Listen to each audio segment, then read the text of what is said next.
Bonjour à tous et bienvenue dans cette première vidéo de Coding Tricks. Je m'appelle Yann et aujourd'hui nous allons faire un morpion intelligent ou tic-tac-toe. Le but n'étant pas d'aller dans les détails du code, mais juste de comprendre le principe d'une intelligence artificielle sur une application simple où en soi il y a au maximum 9 possibilités pour l'IA. Alors on connaît tous les règles du morpion, mais je vais quand même vite fait les expliquer pour les rares qui ne le connaissent pas. Alors il y a deux joueurs, chacun a un signe différent, croix ou rond, et à chacun son tour, on va cocher une case de la grille dans le but d'en avoir 3 à la suite, que ce soit horizontalement, verticalement ou en diagonale. Une partie se termine quand l'un des deux joueurs a réussi à faire son alignement, dans ce cas-là il a gagné, ou quand tout le plateau de jeu est rempli sans que personne n'ait réussi à faire 3 à la suite, dans ce cas-là la partie finit en match nul. Pour cela, nous allons faire un tableau de 3 fois 3 cases et une gestion de clics de la souris. Alors chaque clic, nous allons alterner les croix et les ronds, comme ça pas besoin de gérer les joueurs directement. Allez, c'est parti.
Alors je m'arrête juste 2 secondes dans le code parce qu'ici on voit que j'ai fait une petite erreur qui m'a pris des plombes à débugger. Ah.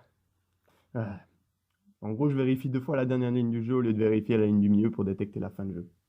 Bon allez, on se calme, on reprend, on a presque fini de coder la base du jeu.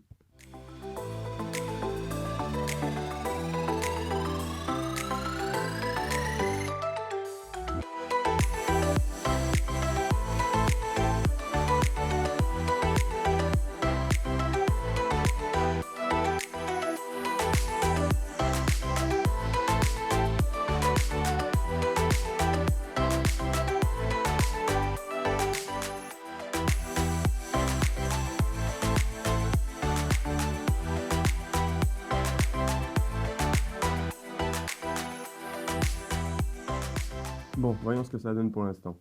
La gestion des clics a l'air de fonctionner, ainsi que le changement de joueur croiront aussi. Maintenant, il faudrait juste faire quelque chose pour gérer la fin de partie.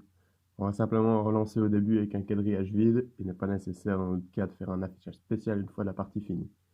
Allez, implémentons vite fait la gestion des victoires. Pour information, je code cette application en JavaScript et utilise la librairie P5 pour la partie graphique. C'est une librairie assez utile qui permet de gérer l'interface directement en JavaScript sans avoir à passer par du HTML et CSS. Bref, c'est une librairie qui a pour but de rendre assez accessible la programmation à des web designers, professeurs ou encore même des débutants. Voilà, testons vite fait tout ça. Ça a l'air pas trop mal. Alors, qu'est-ce qui nous manque maintenant? Ah bah oui, l'IA. On va commencer par en implémenter une pseudo aléatoire afin de voir les réactions qu'elle donne. J'ai une petite question pour vous en attendant. Sachant que l'intelligence artificielle pseudo-aléatoire choisit d'abord une ligne au hasard, puis une colonne également au hasard, et en sachant également que si la case choisie est déjà prise, il va refaire ce procédé dès le début. Y a-t-il vraiment le même nombre de probabilités pour chacune des cases libres à tout moment du jeu? Je vous laisse y réfléchir.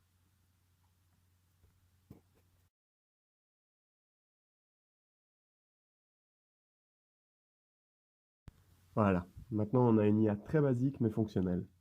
Dans le but de pousser l'expérience au bout, nous allons changer un peu les règles de l'IA pour qu'elle joue un peu mieux. Pour cela, nous allons utiliser un algorithme de backtracking. Alors, avant que je rentre dans les détails de ce que c'est, nous allons jouer à un petit jeu. Un jeu de merde, mais croyez-moi, c'est important.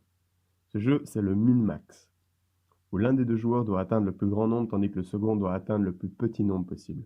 Chaque joueur choisit une direction pour aller plus bas dans l'arbre. Par exemple, le joueur A choisit droite, le joueur B choisit gauche et le joueur A choisit droite à nouveau, ce qui nous amène à un score de 1. On peut se poser donc une question. Si on part du principe où le joueur B est parfaitement logique, quelle direction devrait-on choisir au début afin d'avoir le meilleur score possible? Une manière de faire est de partir d'en bas de l'arbre et d'estimer les solutions qui nous sont possibles à chaque étage de l'arbre. Dans cet exemple, il y a 3 étages, donc nous jouerons une fois de plus que le joueur B. Donc, à chaque intersection en fin d'arbre, quel serait le choix le plus logique? Ce serait évidemment de prendre le plus grand nombre entre les deux possible. Et maintenant, pour l'étage supérieur, et donc au joueur B de jouer, il va logiquement prendre le nombre inférieur aux autres. Ce qui nous laisse à choisir entre 1 et 5 uniquement, et donc 5. Cette façon de réfléchir s'appelle le backtracking en programmation. Je vous avais dit que c'était important. On va donc utiliser le même principe pour notre morpion. Simplement, au lieu d'avoir 2 choix, gauche ou droite, pour notre jeu du min-max, nous en avons 9 au premier tour, puis 8, puis 7, ainsi de suite, car les cases du morpion se remplissent peu à peu. On va simplement coder ceci en partant du principe qu'une victoire de l'IA vaut 1, une égalité vaut 0, et une victoire du joueur, donc une défaite de l'IA, vaut moins 1. Comme ça, on peut facilement reproduire le principe du jeu min-max sur le morpion. Et cette façon de réfléchir va être calculée à chaque fois que le joueur joue, car le joueur n'a pas forcément la même logique. Et donc, au sommet de l'arbre se trouve le plateau de jeu actuel avant que l'IA ne joue. L'IA va recalculer le chemin optimal et choisir quelle case cocher en fonction. Maintenant que la théorie est comprise, passons au code. En implémentant l'algorithme de backtracking, j'ai une nouvelle question pour vous. Est-il possible d'utiliser ce même algorithme pour un jeu plus compliqué, comme par exemple le jeu d'échecs? Allez, je vous laisse y réfléchir et on regardera ensemble dans une prochaine vidéo.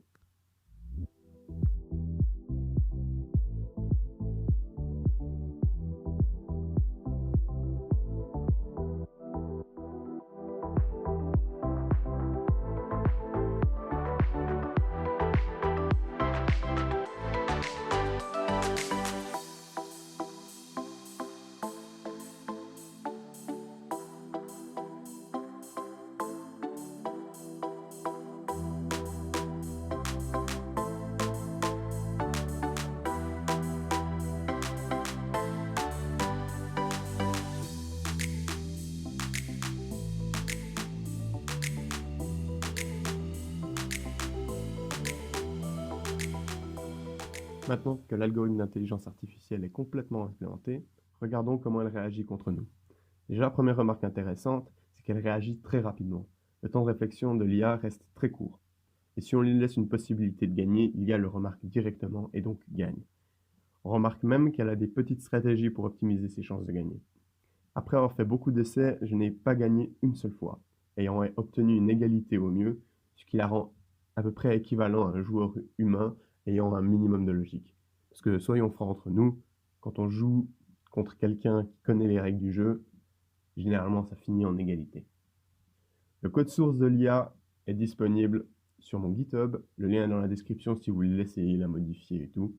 Je vous remercie d'avoir regardé cette vidéo, j'espère que vous avez appris quelque chose car c'est ça le plus important au final.